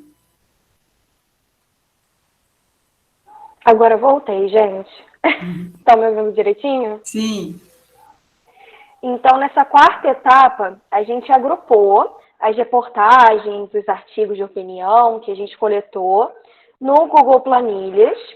E aí os tópicos, né, são manchete, então o título, né, dessas reportagens, o veículo, de onde a gente retirou, a autoria, a data de publicação e o link de acesso, que ajudam a gente a acessar mais rapidamente, quando a gente precisa olhar essas reportagens, e também ter algumas coletas de dados quantitativos, que a Fabrícia vai falar mais um pouquinho depois. E aproveitando aqui rapidinho, gente, essa que é a primeira fase que a Barda falou, que é a organização. Isso é fundamental. Tipo, fazer a planilha, às vezes, poxa, isso vai dar maior trabalho, mas, cara, tem que fazer, porque quando a gente ultrapassou a marca de 100 amostras, se a gente não tivesse organizado, é impossível você trabalhar, né? Você perde dados, você, enfim, fica, assim, maluco mesmo. Aqui sobre os primeiros dados, né, sobre essas evidências quantitativas que a gente foi percebendo. Então, a partir da primeira pesquisa exploratória, a gente já viu que alguns veículos se destacaram na quantidade de reportagens que eles tinham, né, sobre esses temas. A gente usou palavras-chave, né, vouchers na educação, escola charters, parceria público-privada, né, Gabriela? E então isso também a gente teve que ampliar, né, tanto os veículos que a gente estava pesquisando e a combinação de palavras-chave. E aí a gente chegou, né, nesse total de 131 publicações em que esses jornais, né, registraram essa frequência de publicações. E isso influenciou já o primeiro recorte da pesquisa que a gente optou, que é com que jornais a gente vai trabalhar. E aqui a reportagens por ano também, a quantidade de publicações por ano, que também nos ajuda a fazer um recorte do período, né? Porque é impossível a gente trabalhar a existência inteira. Então, a gente teria que ir, né, afunilando isso para o que está sendo mais significativo. Agora, fazendo uma leitura rápida aqui de algumas manchetes, como eu tinha falado no chat com a professora Gabriela, aquela manchete do início nem é a pior, gente, tem piores, tá bom? A gente selecionou algumas, e nessa primeira página tem assim, duas da Gazeta do Povo, né? A primeira é: por que crianças negras ficam presas em escolas fracassadas? Então, com aquela visão distrital que a gente tem nos Estados Unidos, mas que a gente sabe que não se aplica especificamente aqui no Brasil. E essa outra, que é problema da educação brasileira, é doutrinação e gestão, não falta de verba. Então, como se tivesse uma fórmula mágica a partir da proposta da privatização da gestão para solucionar os problemas da escola pública. Pode passar. A outra é Charter School, um modelo para a educação pública, então propondo a charter como uma solução novamente, ao invés de pensar em aplicar mesmo, né, em direcionar a verba para a escola pública e gerenciar melhor essa verba. E aí, por fim, pode passar. Uma matéria do Estadão e a outra do O Globo. A do Estadão diz assim: Prefeitura de São Paulo vai pagar por vaga em creche filantrópica particular. Seria a questão do voucher, né, que a Fabrícia colocou. E a outra é a questão do Fundeb, que o Henrique comentou, acho que alguns colegas também no início, que a manchete fala o seguinte: Bolsonaro quer que escolas ligadas à igreja recebam verba do Fundeb, né, o que não foi aprovado.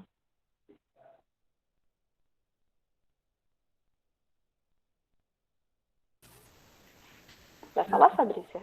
Não, aproveitar ali o comentário da Maria Emília, né? Que a Gazeta do Povo é muito tendencioso. Então, essa é uma realidade que a gente vive, né? Sobretudo agora, e que né, o recorte que a gente fez foi justamente, né, quem publicou mais, e Gazeta do Povo, né, foi a que mais publicou, com 43 dentro da nossa amostra de 131. O Globo e o Estadão, sendo que o Estadão tem o Estado da Arte, que é tipo uma revista dentro do Estadão. Mas foi quem mais falou. E uma das coisas que nos chamou a atenção é que quem, né, como um dos objetivos era identificar quem fala, a gente não percebe, né, vê a voz do especialista, né, a perspectiva pedagógica nessas falas, que a gente está discutindo o que? Qualidade da educação, mas quem está falando sobre isso? E a gente não encontra autores, né, do campo da educação, da pedagogia, respaldando, né, ou defendendo ou contrapondo, eles simplesmente não aparecem, né, de forma expressiva, como os outros atores que aparecem. Né? A gente vê ali Rodrigo Constantino, Fernando Schiller, são as pessoas que estão falando sobre esse assunto. Então, esses dados quantitativos, eles, né, vão ser, sim, um indício para a gente orientar essa análise qualitativa, né, essa análise do conteúdo, o que está por trás disso, então, por que são eles que falam e o que eles estão defendendo. Então, e investigar, né, também a incidência no período, nos anos. Por que se falou, por que aumentou aqui nesse período? Né? O que estava acontecendo? Qual era o contexto social, político, econômico, que pode estar relacionado com essa pauta estar aparecendo mais nos jornais? Exatamente. E nessa linha do que a Fabrícia falou, né, pensar em quem são esses atores. Então, são educadores? São economistas? Quem são essas pessoas? Qual é a posição que elas estão defendendo, né? Porque muitas vezes o que a gente percebeu, né, a partir da leitura flutuante das reportagens, a gente não leu minuciosamente porque são muitas, mas a gente percebeu muito reforço de discursos do senso comum, né, para apoiar esses modelos que, na verdade, a gente sabe que nem nos Estados Unidos tem comprovação de que realmente é mais eficaz do que uma escola pública padrão. Então, acho que foi isso. Henrique, quer complementar alguma coisa? Então, a gente optou por fazer essa apresentação de uma forma um pouquinho diferente, né? Começamos mais discutindo o que são essas propostas, as questões todas de meritocracia, de privatização e tudo mais, e deixamos essa apresentação da pesquisa mesmo para o final. Mas vocês percebam que tudo que a gente falou desde o início tem a ver com a forma como a gente tem se relacionado com a pesquisa. Até porque um dos objetivos desse painel era também a gente poder divulgar o que a gente está fazendo, né? E eu sei que vocês não perceberam, mas a Fabrícia e a Gabriela estavam super nervosas e não deu nem para perceber, né? Parece que esse trabalho aí que elas estão apresentando, elas já apresentaram 1 milhão de vezes, mas foi a primeira vez que elas apresentaram. Pois é. E com relação a gente infelizmente tem um teto, né, aqui para a Semana de Educação, porque às 17 horas começam outras atividades. Mas, assim, o que eu acho interessante para a gente poder finalizar aqui é que essa pesquisa, né, as pesquisas que a gente tem feito, elas vão mostrando o quanto esses modelos de privatização da educação, eles vão ameaçando a educação pública, né? Então, de fato, se a gente pensar em escolas charters, tirando os convênios, elas não são tão numericamente significativas aqui no Brasil. Mas vocês viram nos Estados Unidos como é que a coisa foi expandindo, né, e como hoje já é uma parte importante da rede educacional lá dos Estados Unidos. E o próprio exemplo do Fundeb mostra como são várias as tentativas de ir implementando esse tipo de escola no Brasil, até porque essa tentativa do Fundeb, que a gente viu por último, não foi nem a primeira. Eu, inclusive, escrevi um texto sobre isso, que deve ser publicado aí em breve. Mas, então, aí está a relevância desse tipo de pesquisa, né, porque os jornais ajudam a gente também a perceber esses movimentos, a ver onde que essas escolas vão sendo propostas, onde que isso acaba tendo mais eco, né, e aí você vai vendo ali algumas correntes políticas que vão aderindo mais a essas propostas, né, tem uma questão partidária ali também que a gente precisa analisar. Agora, só para a gente finalizar, algumas pessoas perguntaram sobre a pesquisa, querem ter acesso à pesquisa. A pesquisa está em andamento, né, a gente em breve vai estar divulgando aí relatório e tudo mais, mas no momento ela está em andamento, mas a gente tem o e-mail de vocês, espero que todo mundo tenha preenchido o formulário, e aí a gente se compromete a mandar para todo mundo que participou, porque eu acho que que é importante, né, a gente fazer essa divulgação. Então, enfim, para a gente finalizar, eu não sei, tem muita gente aqui que eu não conheço, mas a gente perdeu um grande amigo, um estudante da pedagogia, na semana passada, o Arlindo Paixão, conhecido como Mongol, e ele escreveu uma poesia numa disciplina que ele fez comigo, lá em 2019, e a proposta era que ele escrevesse, não precisava escrever, enfim, que ele expressasse de alguma forma a relação dele com o lugar Unirio, né? E aí ele escreveu essa poesia e a gente queria finalizar com essa reflexão e essa homenagem ao nosso amigo. Cheguei, vivi, me descobri, me desvelei, me achei, me perguntei, me respondi, jamais imaginei como seria. Contou-me alguém um dia, dissera-me, saiu, sabendo menos que achava que sabia, e eu aqui estou. Fosse viva, minha mãe morreria de alegria. O mundo é bem maior, mãe, do que a senhora me dizia. Lugar estranho esse, feito de gente de todo lugar, à procura da felicidade.